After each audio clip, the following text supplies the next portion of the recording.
I would like to kick out Fathom. No, don't kick her out. Go to participants. No, go to participants. Okay. Turn off the video. Like you just click on the video. Wonderful. And then I have hide non-video participants under, like if you hover over the three dots over your face or your or my face, it has hide non-video participants. Nope, I'm not seeing that option. Oh, just kick it out. I'll show you what we've got next time, but just kick it out this time. Streamlining those processes and get this light. Okay. It's interesting. My mind is very organized. Blocks, right? But my closet, my table, my desk, it's like a complete mess. I don't want to show you the inside of my closet. Let's not discuss that. Yeah, please don't. Unless you're going to show me how you're going to reorganize that at some point. You should take a video of that, Marie Kondo style. That would be amazing.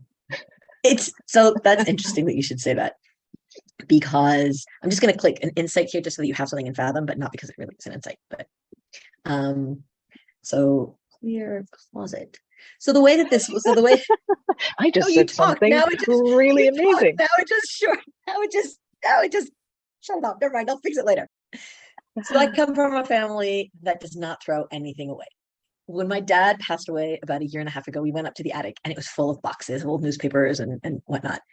When I was a kid, we moved to the States in 1977. And in Israel at the time, there weren't supermarkets on every corner like there are today. You had small grocery stores and you'd go in and you'd buy half a loaf of bread and, you'd buy like small stuff because it's not like it is that there's plenty everywhere. Mm-hmm. And we lived in Maryland and there was a supermarket called Giant, and that's the name. It's called Giant. It really was Giant. And I'm a kid and my dad's pushing the cart and I remember myself looking going, wow. Right. And my dad bought tinfoil, like Reynolds tinfoil wraps. To this day, we have wraps of Reynolds tinfoil. That's how much he bought. So when I got married, my husband was like, okay, we need to learn to throw things away. And so now every so often, like I throw things away and my closet is a mess, but it's very much, if I'm not wearing it, I'm not going to wait for, being overweight, underweight, whatever to wear it. I'll buy a new one, throw it away. We don't throw it away, we give it away, but Yeah, there's this thing that I absolutely love here in Spain, and it exists in other countries too. I don't know if you have a similar model. It's called Wallapop, and it's an app where you could just post whatever, if you have 3 books to sell or 1 book to sell, you just post it, and someone in the area or in the city that is looking for that specific product will they usually try it and get it at a lower price, like automatically. But generally you just give things another life. Like I'm against throwing stuff too. What I do is, I either give it to, maybe the cleaning lady, or right, and I tell her, come just choose whatever you want, and right, or someone, maybe there's a friend that really liked this thing, you're like, well, do you want to have it? Or the app is an amazing way to just make a little bit of side money and give it a second use. I don't know if you have something like that there. So we do, but there's a huge difference, I think, also in mindset. So first of all, there's a secondhand site where you can just basically post it and say, here, I'm selling this for however much you're selling it. There's also a site where you say, I'm selling this for $0.01. So it's basically you're giving it away, but it's just like selling it for $0.01 is like the gimmick. And we gave away, I had an exercise bike, I think, it was just sitting right here where I am now. It's taking up space because we stopped using it. I had used it for years, but we stopped using it. I started going to the gym. And then this was before COVID hit, because obviously if we had it when COVID hit, we would have been happier, but we gave that away. Yeah. But there's something, it's a mindset thing. And I'm surprised that you said that, because I know that in America, it's very much, we sell and we give things another life. In my community, we give things away. So there are different, like, I'll call it a station for lack of a better word. In Hebrew, it's called gumach, which is basically you're doing, again, it's called chesed. You're helping someone else by doing a good deed for them. And you give away things that you're not going to use and you're going to throw away anyway. So you just give them away. So we give away clothing, we give away toys, we give away a lot of things like that. And they have one of 2 models. Either they loan it out to you and you give it back, or some of them just give things away. But what I like, this is where we like to give it. We give it to, it's sort of like a store. We give it away for free. They sell it at very cheap prices. And then the money that comes in from that, they give back to the community. And so nice. It's feeding the community. Yeah. So I like giving there because people prefer to pay, even if they're paying like 5 shekels, like $1, $2, but they prefer to pay rather than get something for free, and they can afford. And we have nice stuff. I have one daughter. She wears things for about 2 weeks and then she grows out of them, especially at this age. I don't know. We got her stuff for her bat mitzvah. She wore it twice, and then she wore the skirt. She goes, "Mom, this is too short." And I'm like, "Oh yeah, you just grew overnight." And then we give it there, and they'll sell it instead of. And we don't buy expensive either, because we know that Okay, and can you explain this to me? If I'm buying a computer, see how I got that in there. If I'm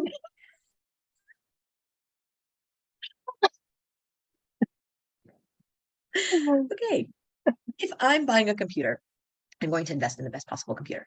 Uh-huh. If I'm buying clothing that's going to go through the wash, and it's never going to look the same after it comes out of the wash, because it never does, right? Show me a t-shirt that looks the same after you've washed it once. Pitch slap t-shirts look exactly the same. Pitch slap t-shirts. Where do I buy those? Pitchslap.live. Oh, interesting. Slash merch. Can she make this into a real business, right? For now, I feel like it's more scratching her own itch. Yeah. Anyways, so many things come to mind with this example, because even just looking at her landing page, the first example of the landing page was just classic mistakes, of like Eloise Ellison. I don't know if you follow her. She said they weed all over their website. There are a lot of we They weed.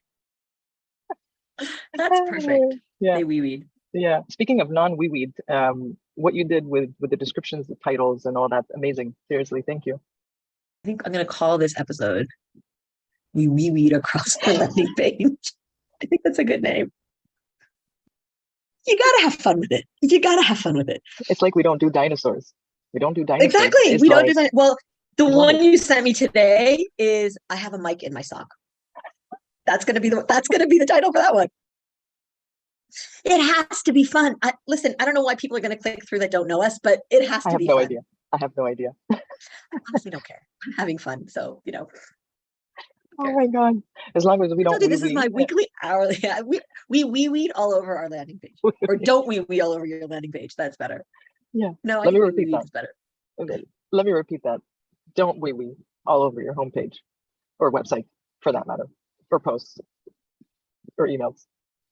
Stop me. Your posts, your emails, your landing page, your website. Where else? Anywhere else? Anywhere Or else. WeWe. Hi, Eloise. If this makes it, shout out to Eloise. Oh my We're God. out of tissues in my house. I just like to say this is a recurring theme, and we're out of tissues.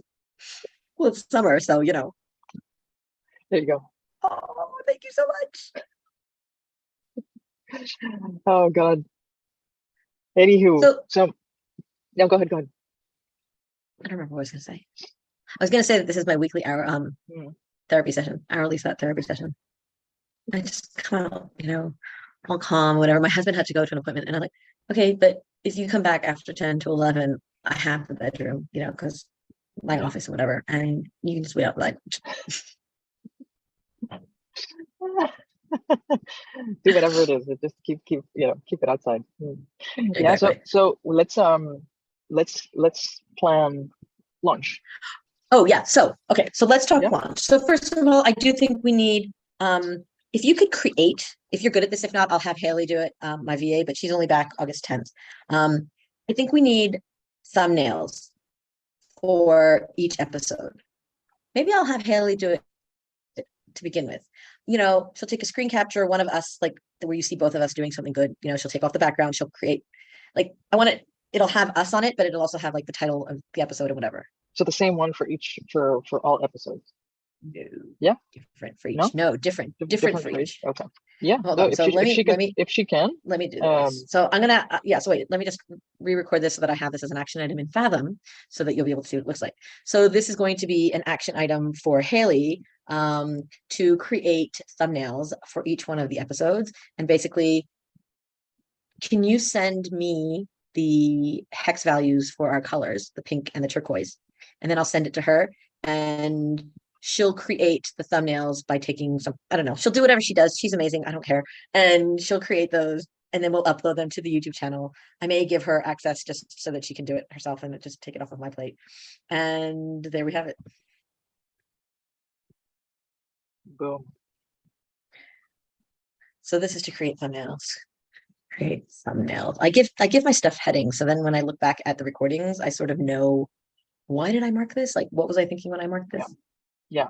That's why I like and by the way, thank you thank you, Haley, and thank you for offering Irit for the thumbnail thing. That's awesome. I'll send you the color code.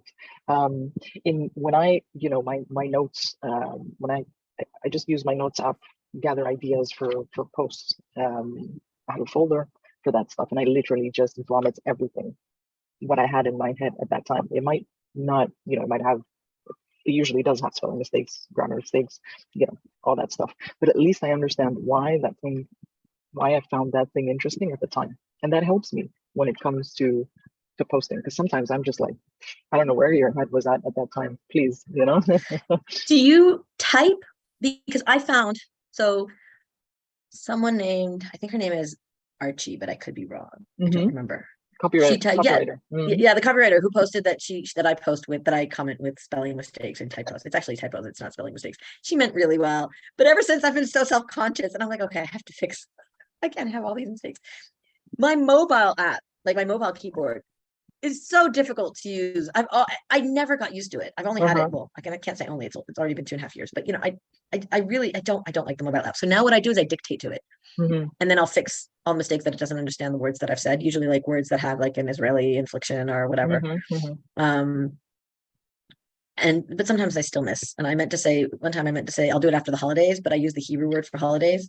So I wrote Chagim, and it just wrote good. And I didn't double check it. And the person responded, goes, I don't know what after good means, but okay, you do that. There's good, there's after good. There's good, there's after good. See, another great title. Yeah, exactly. And then there's good enough. You remember that Shabnam shared that from Vietnam, her song, right? That was, no brand, just good enough. I hate the calendar app. I cannot stand it. Which calendar app? The Google one? On the Mac. No, the Mac. Oh, on the Mac. Okay, see, why? Just because you have a Mac doesn't mean you have to use every app that's on the Mac. Why not use like Google Calendar? Seriously, Mac people, and I was one of them, are freaks. Okay. I love the Mac. I love that the cancel button is always in the same place, and the accept button is always in the same place, and the wording is always the same, and you always understand what you're doing. Yeah. I love the UX. I love the smoothness of it. I love so much about it. I used to make my computer look like a Mac when I didn't have a Mac. But honestly, their mail app and their calendar app, well, last time I used the mail app, which was like, I don't know, 5 years ago, the mail app and the calendar app, they suck. Why use them? So going back to the 24th. So when we no comment. You're just gonna go right past that. So yeah. Because I know, like, I don't use mail app, and the calendar app has me up to here. But why aren't you using Google Calendar? Seriously. Because I have to go open a tab. I don't want to. I like the. No, you don't. No, you don't. What, you want me to download? You were in Google Mail anyway. No. Do you use the mail app or do you use Gmail?